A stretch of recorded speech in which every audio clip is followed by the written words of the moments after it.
Muy buenas noches para todos, muy buenos días donde quiera que se encuentren. Dios me los bendiga rica y abundantemente. Como las noches cada semana nos reunimos para estudiar la palabra libro a libro, capítulo a capítulo y verso a verso. Vamos ya por Apocalipsis, terminando el último libro de la Biblia inspirado por el Espíritu Santo y dado a Juan. Entonces, pues hemos hablado ya bastante sobre este tema de cómo fue su, digamos así, ese preámbulo donde la iglesia estaba siendo perseguida y era el final de la iglesia primitiva, por así decirlo. Juan era el último que quedaba y en la isla de Parmos allá estaba preso y allí el Espíritu Santo dice que lo llevó y le mostró todas las cosas que estaba viendo que iban a suceder. Entonces es un libro profético, hemos hablado, es un libro que es inspirado para la iglesia, que es para cualquier persona, que no hay que buscar tantas llaves o secretos o profundidades o misterios, porque está clara, definitivamente hay misterios, claro que sí, pero están dados y están explicados en la misma palabra, revelados a aquellos que tienen al Espíritu Santo. Está ahí. Entonces es de eso que se trata, es una palabra de aliento, de esperanza para los que creemos en Jesús, para los que están pasando por pruebas, los que están pasando por sufrimientos, para los que están bien, para todos. Entonces decimos que el Apocalipsis, el mismo Jesús da cómo debemos leerlo y cómo debemos interpretarlo. Entonces nos habla allí en el primer capítulo de Apocalipsis, en el versículo 19, y le dice a Juan, mire, escribe lo que has visto. ¿Y qué es lo que ha visto? La gloria de Jesús. Jesús en su esplendor, en su gloria, como Dios, como Rey, como Señor, como soberano, el Alfa, el Omega, todo eso. Luego le dice, escriba lo que está pasando, o sea, como lo de la iglesia, que es el capítulo 2 y 3. Todo lo referente a la iglesia, y es cuando le escribe a las 7 iglesias, a los 7 pastores o 7 ángeles, y luego a las 7 iglesias que le llaman los 7 candelabros, ¿ok? Entonces, en ese plan, el capítulo 2 al 3 es la iglesia y en esa época es que estamos en la época de la iglesia y esa va desde que el Señor Jesús ascendió al cielo hasta que Él regrese por segunda vez por su iglesia, ¿no? Que venga a arrebatar a su iglesia, a llevar y los muertos en Cristo resucitarán y los que están vivos o estemos vivos seremos llevados con Él al cielo y tendremos nuestras bodas y tal. Luego del capítulo 4 en adelante le dice el Señor Jesús a Pablo, a Juan, escribe lo que va a suceder después de esto, después de la iglesia. Después del tiempo de la iglesia lo que va a suceder, que es del capítulo 4 en adelante. Y luego siguen los 7, que son las 7 copas, las 7 trompetas, todos esos 7 que hay, ¿cierto? Eh, que tiene que ver con la tribulación y la gran tribulación. Eso es del capítulo 5 en adelante. Entonces, el capítulo 1, lo que has visto, capítulo 2, la iglesia, capítulo 4 en adelante, lo que va a suceder después de esto. Dentro de ese capítulo 4 en adelante, entonces está la ascensión de la iglesia, el tiempo con Dios, con el Señor allá en las fiestas. El capítulo 6 en adelante viene la tribulación, el Señor ya a juzgar fuertemente. Ok, de eso se trata. Eso es Apocalipsis. Si usted lo ve así, es fácil de entender, es fácil de leer, pero si usted se pone a buscar a la bestia, los secretos del 7, del 666, pues se va a enredar. El libro de Apocalipsis es para revelar a Jesús y para revelarnos lo que va a pasar con la iglesia. Y nos cuenta lo que va a pasar con la iglesia que se queda, con los que no creyeron y con lo que va a pasar con Satanás y sus secuaces. Eso es todo. Muy bien, entonces para ir adelantando yo quiero hacer acá un breve resumen de todas las iglesias, desde el capítulo 2. Y desde el capítulo 2 entonces nos habla que hay 7 iglesias. Esas 7 iglesias son la de Éfeso, Esmirna, Pérgamo, Tiatira, Sardis, Filadelfia y la Odisea. 7 iglesias. Cada una de esas 7 iglesias se puede ver interpretar de diferentes maneras. Usted hable con el Espíritu Santo, yo voy a darle una idea de la interpretación que hemos hecho en la iglesia y usted puede tener alguna otra, está bien, pero debe ceñirse al texto y al contexto. Entonces, lo primero es que cada mensaje a esas iglesias era una iglesia real que existía históricamente, geográficamente, estaba allí la iglesia y pasaba por unas situaciones específicas en ese mismo momento. Hay que entenderlo históricamente y geográficamente porque el Señor les escribe a esas iglesias. Luego hay otra interpretación que hay que hacer también y es la iglesia como es la iglesia, la historia de la iglesia desde que el Señor asciende al cielo hasta que arrebate a su iglesia. Ese periodo que es el capítulo 2 y 3 es también entonces como épocas, tiempos históricos que han sucedido y que van a suceder.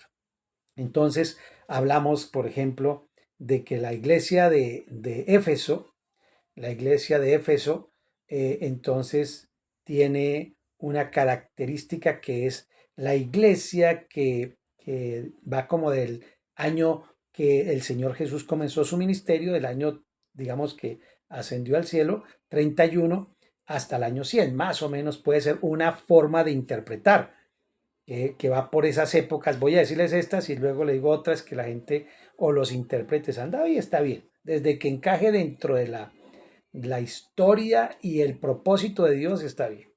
Eso va hasta el año 100 y ahí entonces toda iglesia hay una, digamos así que una característica de quién es el que habla. Jesús habla del Señor y da sus características a esa iglesia y le explica o le da a entender que Él puede, que Él es el poderoso o que Él es el sanador o que Él es, bueno, todo lo que Él es el que escribe.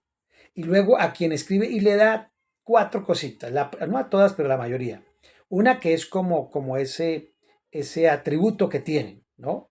Entonces a la primera iglesia le dice que es su arduo trabajo y paciencia, que aborrece las obras de los nicolaitas, o sea, las doctrinas que son heréticas, que van en contra. Y luego hay una tacha, siempre habrá una tacha. Y dice que ha dejado su primer amor. Eso es lo que ha pasado. Ha dejado su primer amor. Esa iglesia es la amada, es muy estimada, tuvo muchos pastores, recuerden que hablamos de eso. Luego viene como una forma de exhortación. Arrepiéntete y haz tus primeras obras.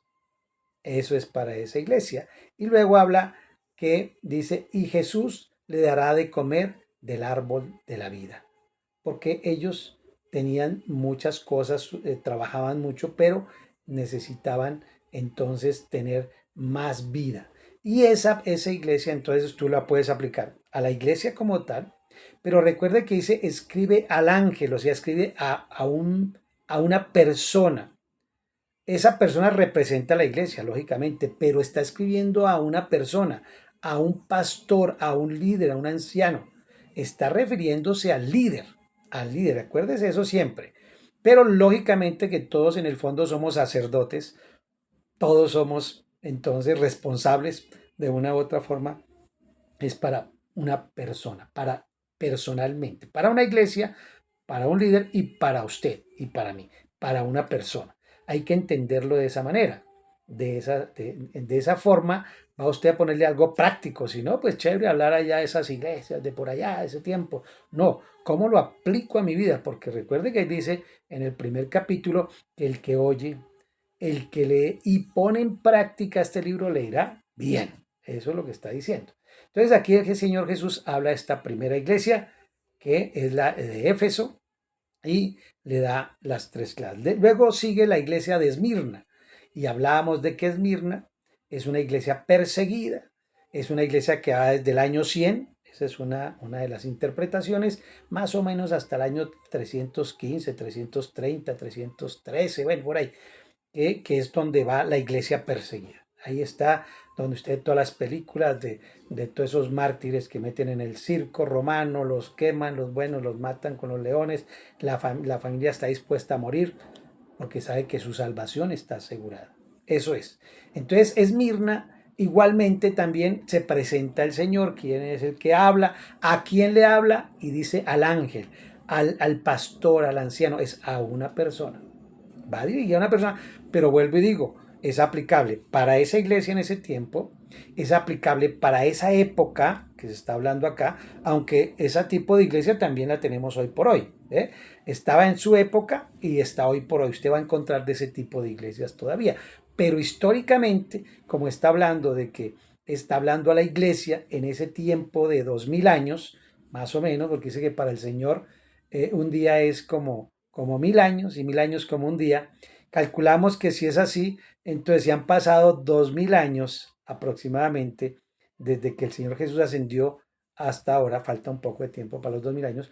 Entonces quiere decir que más o menos el Señor vendrá apenas se cumplan esos 2 días. Y si uno divide esos 2 días, esos 2000 años, en lo que hemos, en las 7 iglesias, nos va dando como 275 años cada una. Y también puede ser esa otra interpretación.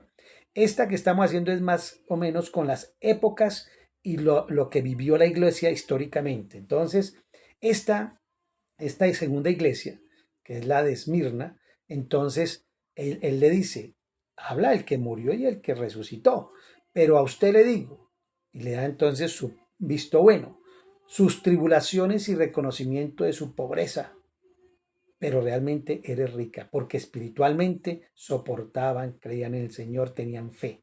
Pero hay una tacha, y es, no hay, la tacha que hay, no hay nada de tacha, es no hay queja. ¿Por qué?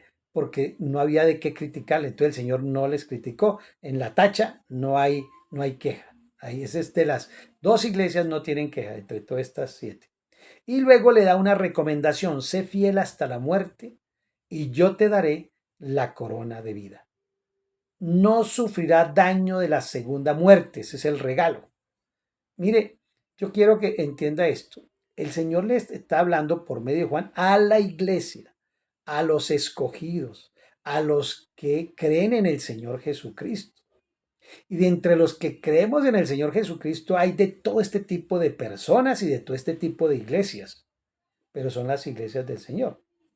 Por eso le escribe a la iglesia. No le escribió al mundo, sino a la iglesia.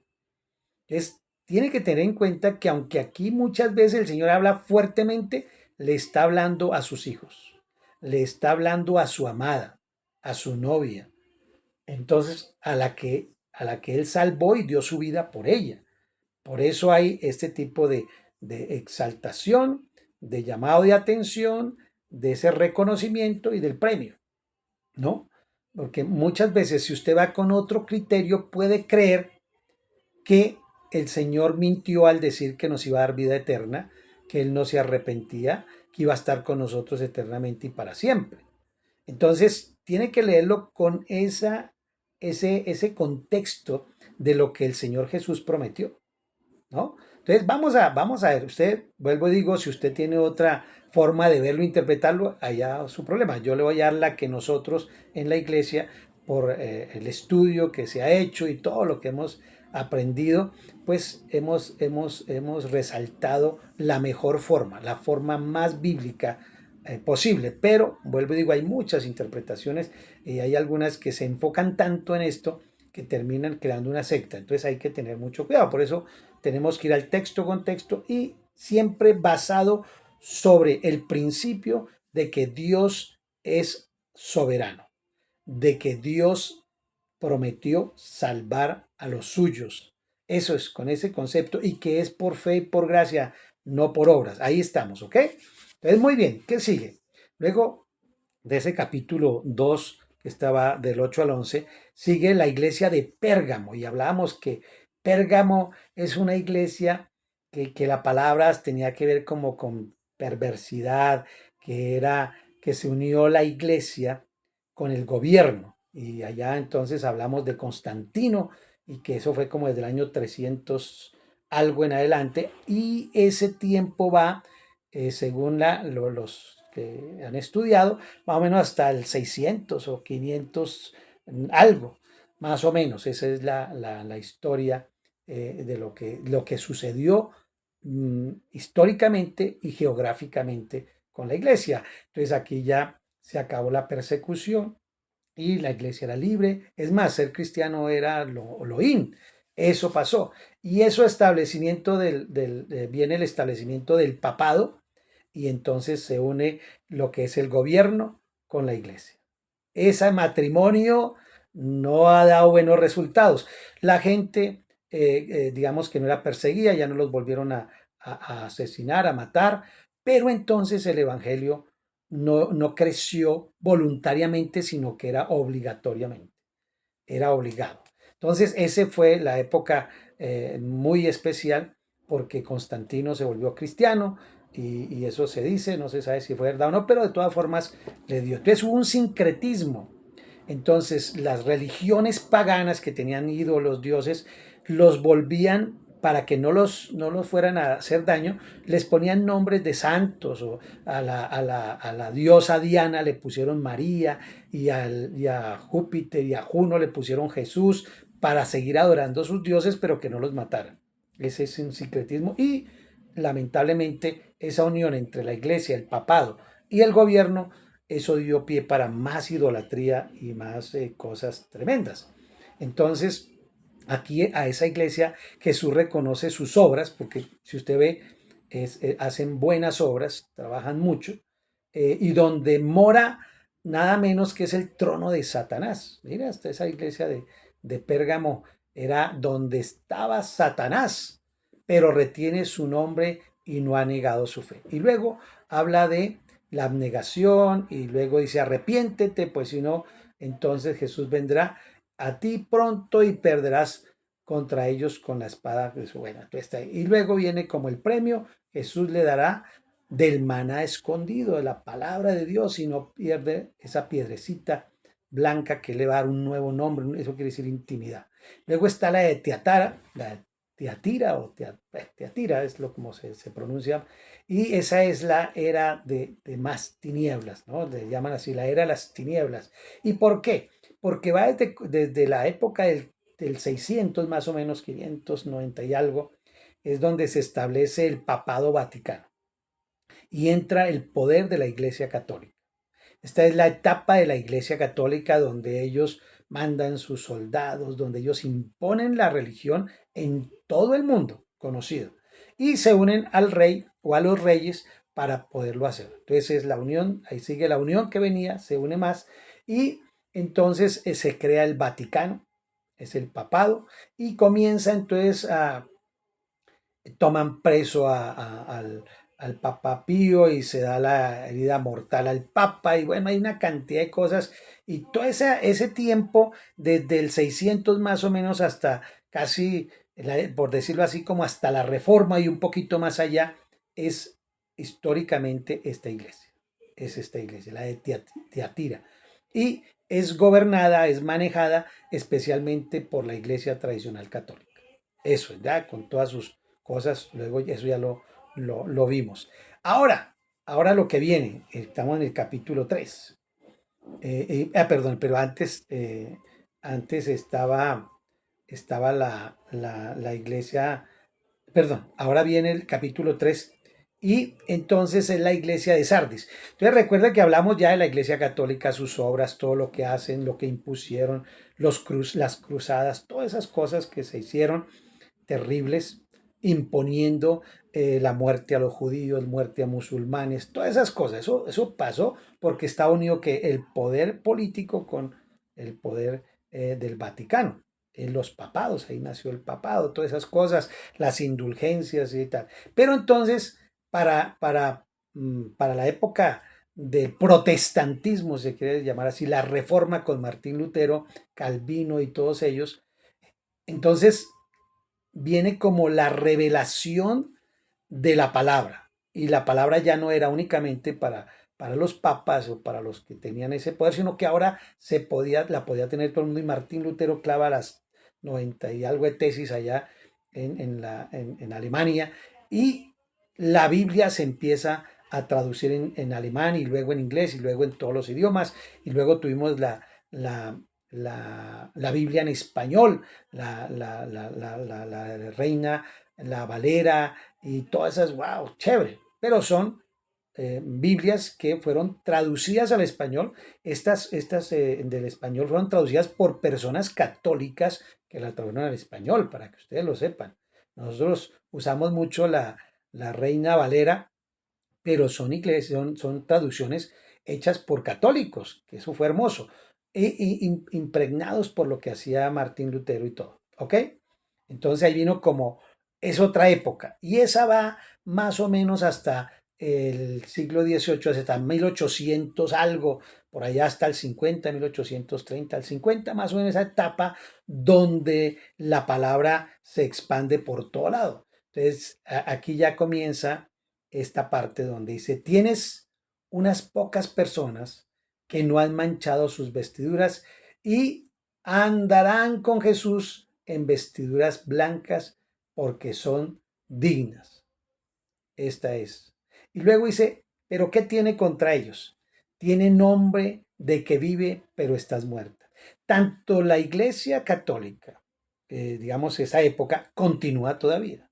La Iglesia Protestante continúa todavía.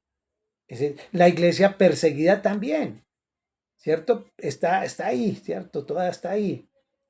Sigue. La iglesia sufrida también sigue ahí.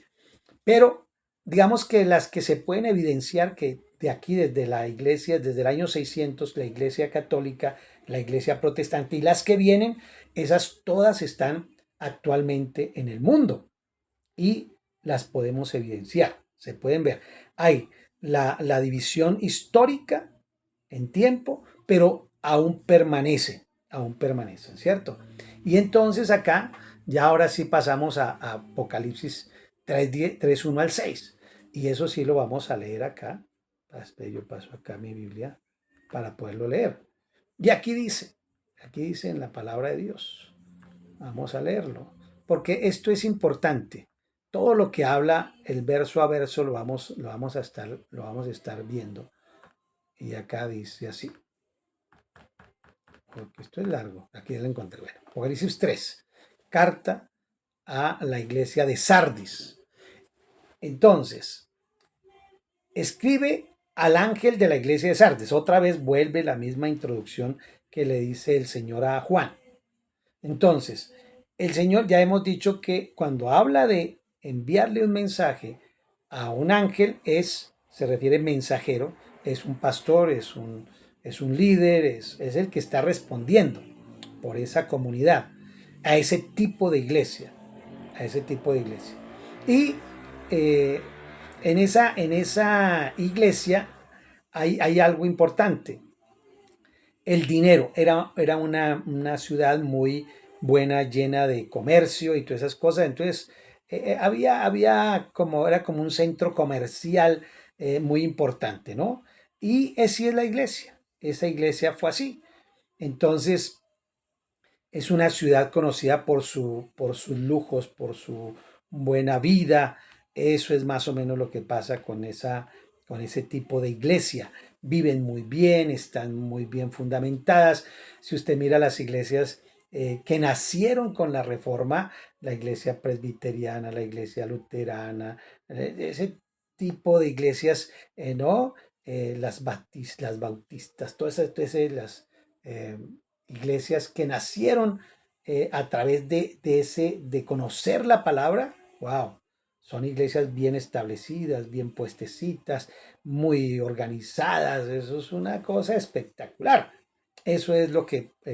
Entonces dice, el que tiene los 7 espíritus de Dios y las 7 estrellas dice esto, y comienza el Señor a hablar acá, hablando quién es el que habla, ¿no? Siempre a cada iglesia le está dando como una característica para ir a darle su reprensión, ¿no? Entonces lo que Jesús sabe sobre los cristianos de Sardis y sobre este tipo de iglesia que existe todavía. Yo conozco tus obras y que tienes nombre de que vives. Conozco tus obras porque comenzaron a hacer muchas obras. O sea, al Señor no era oculta las obras que ellos hacían, pero ellos tienen ese altivez de decir, nosotros somos gente importante, tenemos cosas valiosas, vivimos bien, tenemos dinero, tenemos comodidad, no necesitamos de nada. Entonces esta iglesia se caracteriza por su soberbia, ¿no? Lo que Jesús tiene en contra de esta iglesia es que le dice, estás muerta. Tienes fama de que eres viva.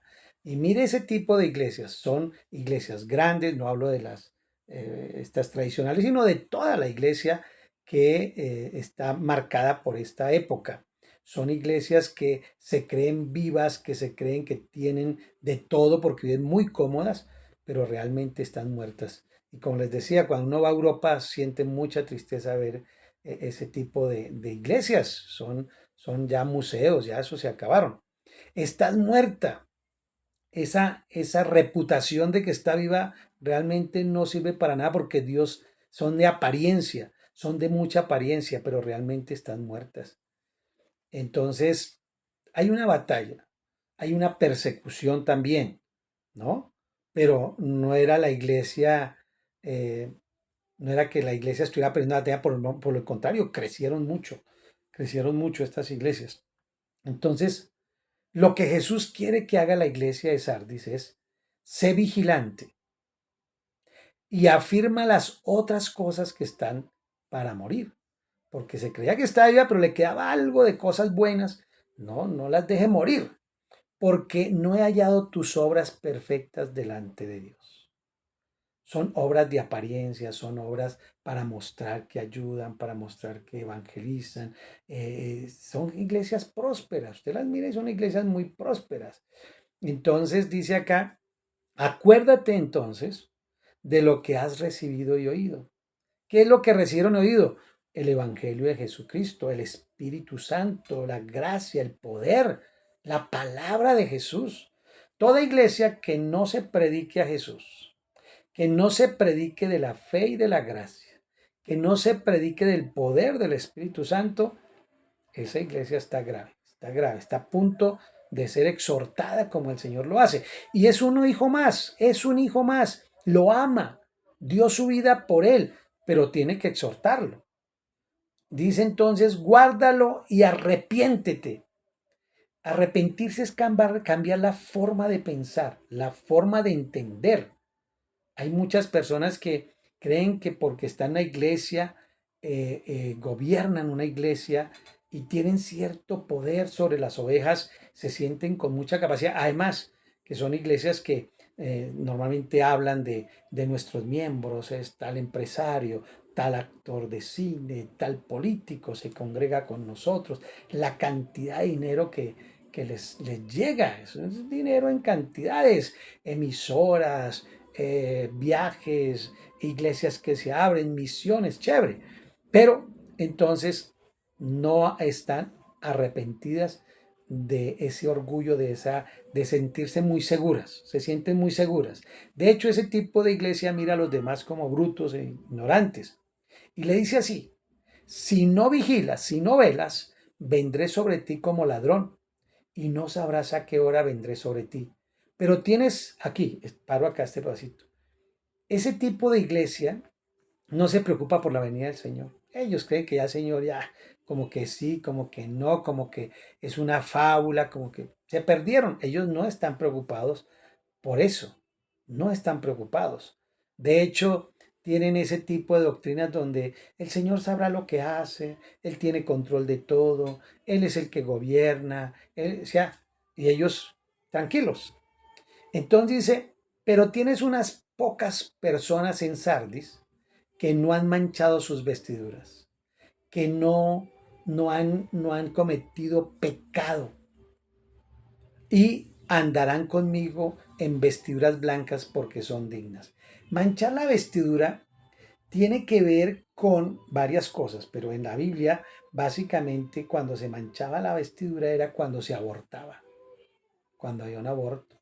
Este tipo de iglesias son muy complacientes con las nuevas tendencias, ¿no? De género, matrimonios entre homosexuales, entre personas del mismo sexo, aprueban el aborto.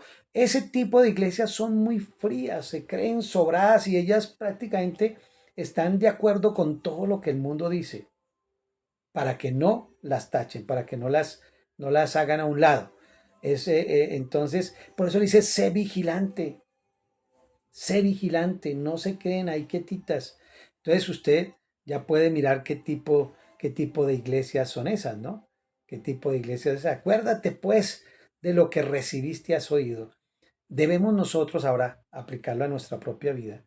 Tener cuidado con entrar en esa tibieza, en ese tipo de doctrina donde no, pues también tienen sus derechos, ellos también son hijos de Dios, ese tipo de cosas. No, tenemos que ser claros en la palabra. El Señor le llama pecado a lo que es pecado. Y no podemos nosotros decir, no, pues sí, el aborto, pues como ella tiene derecho en su cuerpo, ellos pues hablando de los homosexuales, no, pues ellos se quieren, el amor es de Dios. Incluso hasta entre ese tipo de iglesias existen pastoras y pastores homosexuales, ordenados, o sea, que toda la organización lo sabe y los ha puesto allá. Entonces, esa es la parte que no podemos complacer. Y luego entonces, como han manchado esos vestidos complaciendo al mundo para hacerse amigo del mundo, entonces el Señor acá le dice, hay unos pocos. Mire que siempre en las iglesias siempre habrá personas que aunque su doctrina general sea así, ellos tienen sus dudas. De hecho, muchos de ustedes seguramente han pasado por eso y terminan yéndose de su congregación porque dicen, no, aquí no se predica la palabra como es. Y ese andar con el Señor, andarán conmigo, es que tendrán amistad. Así como Enoc, que Enoc caminó con el Señor, había una amistad. Como Adán y Eva cuando estaban en el jardín, caminaban con el Señor. Como los discípulos que caminaban con Jesús. Es una amistad. Entonces hay una recompensa. El que venciere será vestido de vestiduras blancas. El que venciere. Jesús identifica a los vencedores, aquellas pocas personas que no han manchado sus vestidos, ¿no? Y eso es lo que el Señor quiere que hagamos nosotros. No se deje untar su corazón de sangre, de asesinato de niños, de abortos. Entonces, y luego dice, y no borraré su nombre del libro de la vida. Y cuando dice que no borraré su nombre del libro de la vida, no es que él esté cambiando su pensamiento, no, yo les prometí que los iba a salvar, pero ahora no. Lo que le está diciendo, su nombre no será borrado del libro de la vida, pero ustedes tienen que ponerse pilas. Como decir, yo le voy a pagar la matrícula a la universidad, pero póngase pilas a estudiar. Yo no voy a dejar de pagarle su matrícula. Entienda que es la interpretación conforme a lo que es el carácter de Dios Padre y de Jesucristo. No podemos decir, no, es que aquí mucha gente interpreta, no, entonces es que vea, el Señor le borra el nombre, ya va a perder su salvación. No, no se trata de eso. Entonces esto no significa que lo va a borrar, significa es que le está animando, como vuelvo y digo, como cuando usted dice, la comida. Hijo, yo no te voy a quitar la comida, no voy a darte comida, no voy a dejar de darte comida, pero póngase las pilas, ¿cierto? Más o menos es eso, o sea, es una exhortación. Recuerde, con mucho amor se lo digo. O usted puede pensar eso también, de que su nombre va a ser borrado y que Dios mintió y que Dios no cumplió y que el sacrificio que hizo Jesús en la cruz pues no valió lo suficiente, no cubrió sus terribles pecados. No, eso no es así. Y recuerde bien, aquí le está hablando a una persona, le escribe al ángel al pastor de esta iglesia. Eso es lo primero que tienes que entender. Y le está hablando a una persona, pero en general a todos se nos aplica. De eso quiero que también tengan claridad. ¿Ok? Entonces ahí me gusta cuando la gente duda que vaya a Juan, el capítulo 10 del versículo 26 hasta el 30. Allá dice, allá le asegura el Señor, le recontraasegura de que no vas a perder tu salvación. Por si tienes alguna duda, porque lamentablemente como venimos de tantas, cada una de sus iglesias está en una de estas, las que son X o Y, bueno, ahí estamos hablando de todas, ¿no? Entonces, esa exhortación, y dice luego el Señor aquí, una exhortación general para todos aquellos que oigan. El que tiene oídos, oiga lo que el Espíritu dice a las iglesias. Mire, aquí está una clave muy chévere. El Espíritu Santo no le puede hablar al que no es hijo de Dios. Al que no tiene el Espíritu Santo no le puede hablar. No, el Espíritu Santo solo le habla a los hijos. Por eso, si ya es hijo, ya está salvo. Pero le exhorta, porque el Señor nadie se puede burlar y nadie puede pecar y hacerse el loco. No, no, no. Le está exhortando porque es que se están quedando dormidos. Y por eso le está diciendo, oiga. Entonces, los únicos que pueden oír son los que tienen al Espíritu Santo. El que tiene oídos, oiga, y eso han hecho cantidad de como de interpretaciones, ¿no? Que los que no oyen, que son los que... No, no. El que tenga oído, esto es para quién. Para el que tiene el Espíritu Santo tiene oídos para oír esto. El que no tiene el Espíritu Santo no entiende esto. Y le toca interpretar un poco de cosas locas. Entonces, esto es lo que dice quién, el Espíritu a la iglesia. La iglesia es la novia del Señor, es la esposa. La novia es la amada, la escogida, la salva. Entonces le está hablando de alguien que tiene oídos. Esto no es para el mundo, porque el mundo no lo va a entender. Por eso en el mundo hablan de Nostradamus, no pueden hablar de Apocalipsis porque no lo entienden. ¿No? ¿Cómo la ve? Esa es esa iglesia que trabajó, que reveló la palabra, que nos dio a conocer a todos la palabra, que la extienden, que es chévere. Pero viene otra que es la iglesia de Filadelfia. Recuerda que vimos ahí la iglesia de Filadelfia. Y la iglesia de Filadelfia tiene un poquito más adelante, por llamarlo así, es una iglesia misionera. Una iglesia misionera.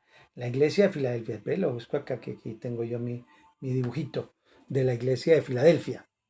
Mire lo que le fue tan bien a esa iglesia.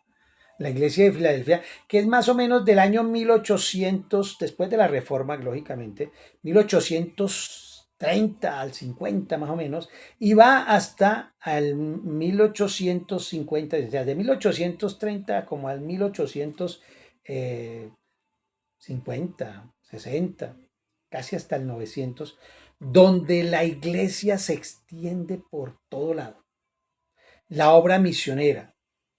Hay un avivamiento, vuelve la gente a moverse. Un momentito, ¿qué pasó? Entonces inicia la predicación de la segunda venida de Jesucristo. Hay un avivamiento por todas las pilas, el tiempo se está acercando y empiezan a... Entonces cuando empiezan a enviar misioneros a China, a India, a África, eso se mueve por todo lado. Y América. América, cuando usted va a estudiar la historia de América, la historia cristiana de América es algo espectacular. Y Norteamérica, ni se diga, con todos los misioneros que llegaron, los cuaqueros y todos los que fundaron Estados Unidos, que se fundó, y la Constitución de Estados Unidos es con base a la Biblia. Esta época es la de ellos. Entonces, empieza a florecer el Evangelio, empieza a crecer el Evangelio por todo lado. Entonces, Filadelfia tiene que ver con ese buen como sentimiento. Entonces, Jesús ha puesto delante de la iglesia una puerta abierta, la cual nadie puede cerrar, porque ha guardado su palabra y no ha negado su nombre. ¿Y cuál es la puerta abierta? ¿Para qué es la puerta abierta? Para predicar, para llevar el Evangelio de Jesucristo. No es para, Dios me abrió una puerta de estudio, Dios me abrió una puerta para un negocio. Ay, Dios mío. No, es una oportunidad que Dios te da y una bendición. Y le llamamos puerta porque está este versículo, pero realmente en el fondo, y no digo que no le abrió esa puerta el Señor, pero hay que tener cuidado porque, esa puerta Dios cierra esa puerta, y si no es tu voluntad, ciérrala, y si no, ábrela. No, mi amado, Dios te dio a ti voluntad, y inteligencia, carácter, principios, valores para que usted tome las decisiones. Dios no te va a hacer las cosas, esas las haces tú, de acuerdo a lo que tú interpretas y crees, y tus principios y tus valores. No, no, no, no. Hay alguien que dice, no, Dios me dijo que iba a ser presidente. Pues a lo mejor Dios quiere que tú seas, y Dios me abrió esa puerta.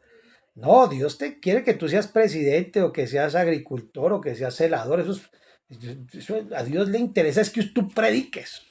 Predique la palabra de Dios. Por eso esta iglesia se caracterizó por la predicación.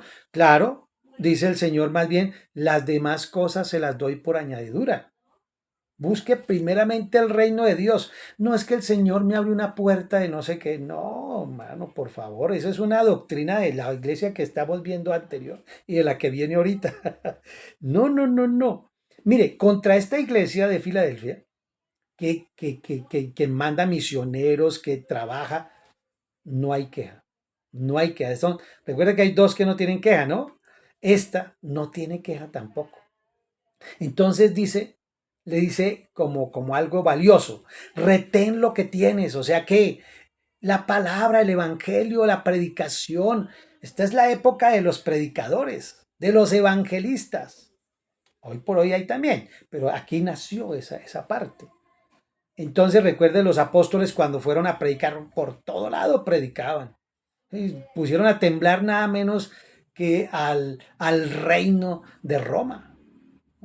Temblar, el único enemigo que tenían, ¿verdad? Y hoy por hoy tiembla también el ateísmo, todos los que son el socialismo, tiembla. ¿De quién tiembla? ¿Del capitalismo? No, antes se unen. Tiembla es por el cristianismo, por el evangelio de Jesucristo. El evangelio de Jesucristo no es ni capitalista ni es tampoco socialista. No, no, no, esos dos se unen. Mire lo que ha pasado en China, mire lo que pasó en Rusia. Ahora en Estados Unidos, ya el socialismo con el capitalismo están unidos. No, nosotros no somos, los cristianos no somos ni capitalistas ni somos socialistas. Nosotros tenemos principios y valores del reino de los cielos que es diferente a esos dos. Ahora, que ambos tengan cosas buenas y ambos tengan cosas terribles, lo sabemos. Retén lo que tienes para que ninguno tome tu regalo, tu corona, tu premio. ¿Qué tal? Jesús le hará columna en el templo de Dios y escribirá sobre él el nombre de Dios y el nombre de la ciudad de Dios. Esto es lo que el Señor le está dando a la iglesia. A la iglesia. Y hoy por hoy hay iglesias, no que se llaman Filadelfia, porque aquí en Colombia tengo una iglesia que se llama Filadelfia que es muy buena, pero no porque llame Filadelfia, es porque su misión de este tipo de iglesia, que puede llamarse como quiera, es que es una iglesia que tiene el deseo de evangelizar, de evangelizar.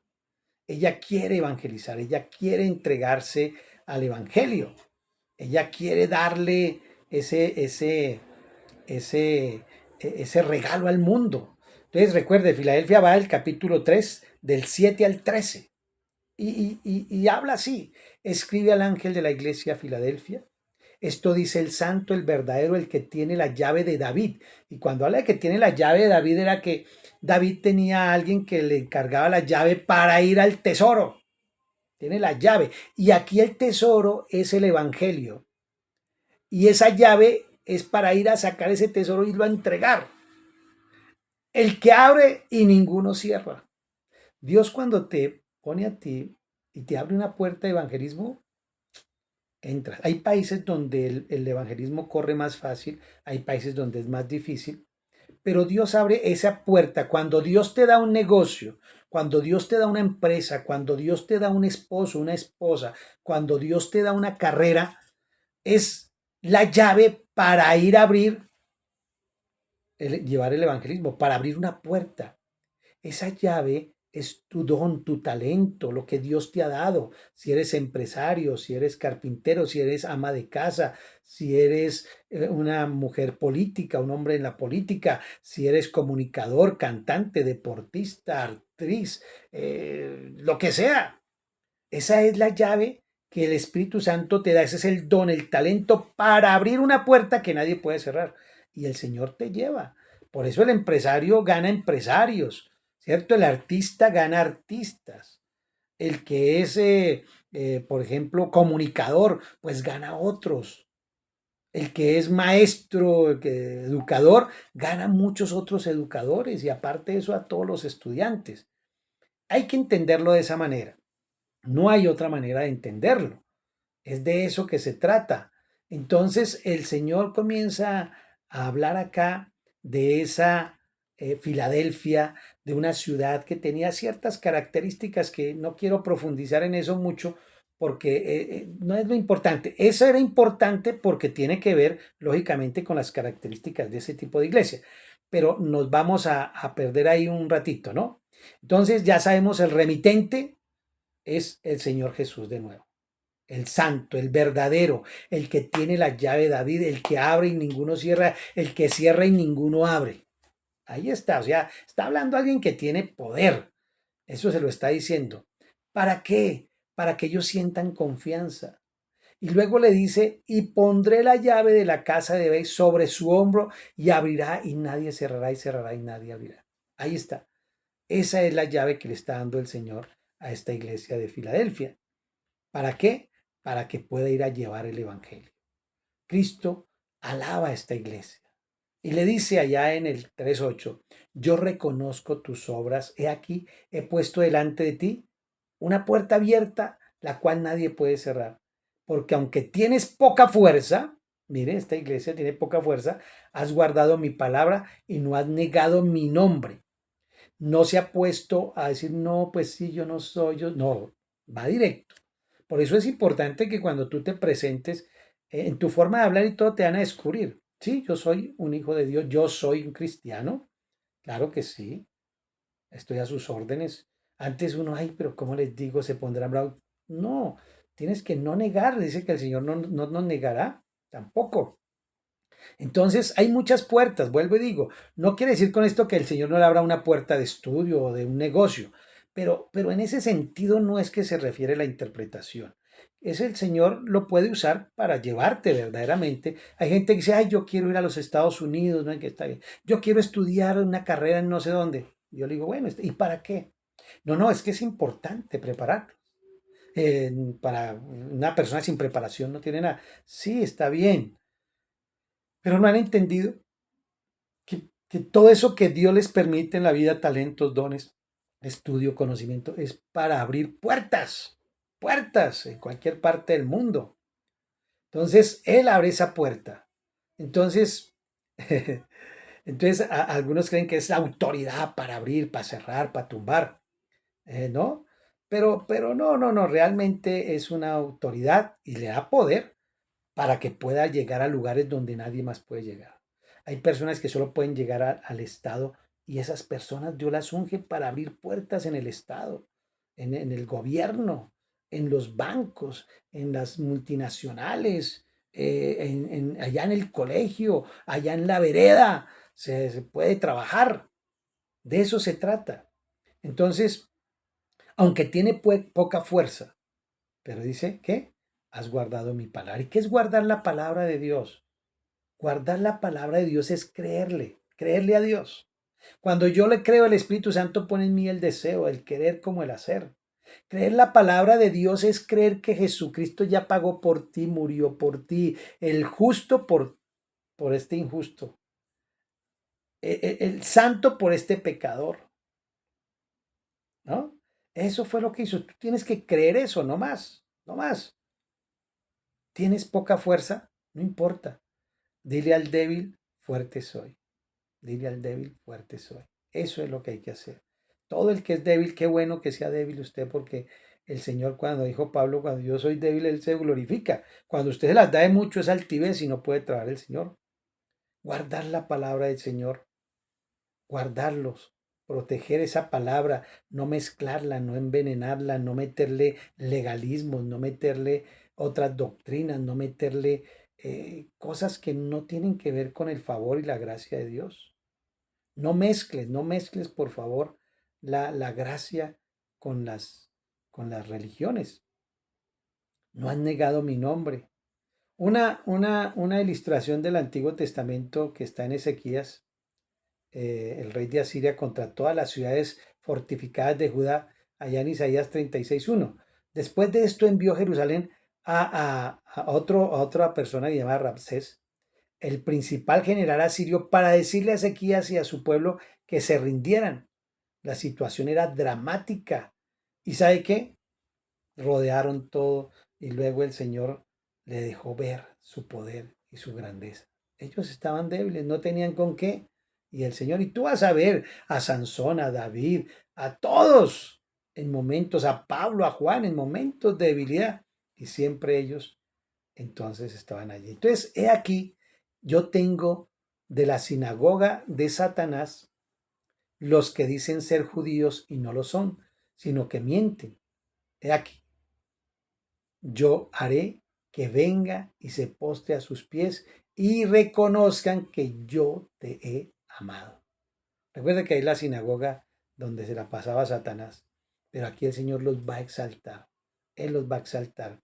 Entonces, habían unos pocos, una posición de los judíos, eh, que seguramente eran judíos de nombre, ¿no? Culturalmente ellos se hacen pasar, pero aquí le está diciendo que están tratando de meterse esas doctrinas en la iglesia. Entonces le dice, no, aquí no, esos son gente que no está conmigo, gente que está negando mi nombre y quieren que las demás personas hagan este tipo de ritos y cosas, pero no. Bueno, le llama sinagoga de Satanás allá, donde habita Satanás. Por cuanto has guardado la palabra de mi paciencia, yo también te guardaré. ¿De qué? Mire lo que pasa acá. El Señor nos hace una promesa, esto es para toda la iglesia, pero específicamente se la hace a Filadelfia. Guardaré de la hora de la prueba que ha de venir sobre el mundo entero. Cuando venga el Señor, la iglesia ya no está acá. Y aquí se lo está diciendo. Recuerde, lo hizo allá con Noé, nos rescató primero, nos salvó. Lo hizo allá cuando Lot y su esposa fue y lo salvó antes de que llegara ese gran, terrible castigo. El Señor siempre saca a sus hijos, siempre. Entonces yo también te guardaré de la hora de la prueba que ha de venir sobre el mundo entero para probar a los que moran sobre la tierra, para probar a los que aún están en la tierra que Él ama a su novia, que Él ama a su iglesia. El Señor siempre, siempre los va a sacar. He aquí yo vengo pronto, retén lo que tienes para que ninguno tome tu premio, tu corona. Esa es la idea de lo que yo creo que debemos estar trabajando. Entonces, esas promesas que Dios hace, esas promesas las está haciendo a la iglesia. Vuelvo y digo, a la iglesia de ese tiempo, al pastor de esta iglesia, al pastor, al líder que está, y también en su época. Pero hoy por hoy, todas esas iglesias están. Usted vaya y va a encontrar de todas ellas, la perseguida, la altiva, la orgullosa, la que se cree que tiene todo, la que hace muchas obras, ¿cierto? Las que se creen que son súper santos, pero que tienen mucha riqueza. Y está también los misioneros, están los perseguidos, todos están. Eso siempre va a suceder. Y Él nos va a hacer columna de mi Dios y nunca más saldremos de allí. Esa es una promesa maravillosa y que va a escribir entonces ese nombre de mi Dios y el nombre de la ciudad, Nueva Jerusalén, a la cual estamos nosotros llamados. Un llamamiento a escuchar la voz del Señor. El que tiene oído, oiga lo que el Espíritu dice a la iglesia. El que tiene oído es el que tiene al Espíritu Santo. No hay otro, no puede haber, no existe, no hay más. Y luego entonces viene la última, la Odisea. La Odisea, y en esa estás tú, estoy yo, estamos todos. Escribe al ángel de la iglesia la Odisea. Aquí el amén. El Señor se llama el amén. Jesús se llama el amén. O sea, el así es, el así sucederá. Eso es lo que quiere decir. El testigo fiel y verdadero. Él es fiel, él no se corre de sus promesas. Él es testigo de lo que el Padre hizo y de lo que él le mandó a hacer. Él es testigo fiel y él es la verdad. Él no dice mentiras, él es el verdadero. ¿Y por qué le dice todo esto a esta iglesia? Él es el principio de la creación de Dios. Él está desde antes de. Nunca ha tenido principio ni nunca tendrá fin. Él es Jesucristo. Él es el alfa y la omega. Dice esto, o sea, le está diciendo, vea quién les habla. Vea quién les habla. Yo conozco tus obras. Él conoce lo que está haciendo esta iglesia. Que ni eres frío ni eres caliente. Esta es la iglesia del último tiempo. de que ni eres frío ni eres caliente. En esa iglesia, la Odisea, dice que había unas corrientes de agua que habían que traerlas y cuando llegaba el agua ya estaba tibia y bueno, ahí hay una cantidad de cosas que bueno, no sé si sean lo más claro para explicar, pero lo que tiene que ver acá es con la doctrina. Y mire, hay varias formas de interpretar esto. Yo quiero llevarlo de las tres o cuatro a una que es la que yo creo o que la iglesia refugio cree. Y que ni eres frío ni caliente. Ojalá fueres frío o caliente, pero por lo cual eres tibio y no frío ni caliente, te vomitaré de mi boca. Ahora, mire lo que está diciendo. Le está hablando a una persona, recuerde. ¿A quién le habla? Al ángel de esta iglesia. A una persona. Le está diciendo a un pastor, a un presbítero, al que sea. En este caso, lógicamente, también nos lo dice a nosotros. Pero aquí para la interpretación. He aquí y habla el Señor. Entonces, ahora le dice, tú no eres frío ni caliente. Pero mire lo que dice. No le dice a todos, sino a una persona. A esa persona le dice que no eres frío ni caliente. Y mire acá, yo conozco tus obras. Aquí, yo conozco lo que tú haces. Tienen obras, buenas o malas, no sabemos, pero dice que tiene obras. Que ni eres frío ni caliente, ni eres. Y dice aquí, ojalá fueras frío o caliente, pero no se refiere, Dios no le está diciendo a un hijo, ojalá fuera del mundo, ojalá fuera de Cristo. No. Dentro de la iglesia, a ti y a mí y a todos nos ha pasado que en un momento estamos fríos y en otro momento estamos fogosos. No se está refiriendo a que usted se la pase, una interpretación es que eso es que usted se la pasa en el mundo y en la iglesia. Bueno, es una forma de interpretar. Digamos que no es muy aplausible, pero bueno, esa es una. Pero no porque aquí dice que lo va a vomitar de su boca. ¿Qué padre quiere vomitar a su hijo de su boca? Mire que ni se lo ha tragado, pero está en la boca. Uno puede interpretar que son personas que están tibias, o sea, que no están en la iglesia, que van al mundo, que se la pasan en el mundo. Esa es una interpretación. Pero yo creo que no. Yo creo que estas son personas salvas también, pero que Dios las está exhortando. Dios se le está diciendo pilas. Oiga, póngase las pilas, o está frío o está caliente, pero no se me ponga ahí tibiecito. ¿Y de qué se trata? Otra interpretación también es esta. En ese tiempo, y en este también, la religión judaizante y las religiones están tratando de mezclarle a la gracia del Señor, a la pura gracia, a la salvación por fe, no por obras, le están metiendo obras que tiene que circuncidarse, que tiene que guardar el sábado, que no puede comer cerdo, que tiene que vestirse así, que tiene que decorar así, que tiene que celebrar a no sé qué, que las 7 fiestas, las no sé cuándo. Eso es mezclar lo santo con las obras. Eso le llama al Señor tibieza. Eso sí es tibieza. O está con la ley, mire, y puede salvarse. Si usted quiere salvarse siendo legalista, cumpliendo los mandamientos, cumpliendo todo lo que Moisés escribió, los 10 mandamientos más los 613 mandamientos, eso es. Entonces, sea frío y hágalo de esa manera. O sea caliente y hágalo por gracia, por amor, por fe, sea salvo. Pero eso es que usted mezcla la ley, que mezcla la gracia, no, eso es ser tibio y al tibio Dios no lo acepta. Al que quiere mezclar legalismo con la gracia, no lo acepta. Lo vomita, siente náuseas, no lo acepta. Por eso allá en Gálatas, Pablo escribe, ustedes cayeron de la gracia. ¿Cómo conocieron usted? ¿Cómo recibieron al Espíritu Santo? ¿Por cumplir con el sábado? ¿Por vestirse? ¿Por no comer cerdo? ¿Por qué recibieron el Espíritu Santo? ¿Por guardar las fiestas? ¿El tabernáculo? ¿Las trompetas? No. Ustedes recibieron el Espíritu Santo por fe. Y ahora quieren volver a las obras. Eso es tibieza. Allá el Señor Jesús también habló sobre que usted no puede meter en un odre viejo vino nuevo. O sea, odre viejo es la ley, los mandamientos. Usted no puede meterle gracia, se rompe. O a un vestido nuevo, que es la gracia, que es recibir a Cristo por fe, ser salvos por fe, tener al Espíritu Santo, ponerle un parche aquí que diga hay que guardar el sábado. no hay que comer cerdo, hay que guardar no sé qué, hay que celebrar la fiesta de las trompetas, hay que celebrar tabernáculo. Eso es un parche y se va a dañar el vestido, se va a dañar el vestido. Entonces, no, a eso es que se refiere que los va a vomitar. Entienda, usted puede darle cualquier interpretación también si quiere, pero esta es la más bíblica. Porque tú dices, yo soy rico y me he enriquecido y de ninguna cosa tengo necesidad, y no sabes que tú eres un desventurado, miserable, pobre, ciego y desnudo.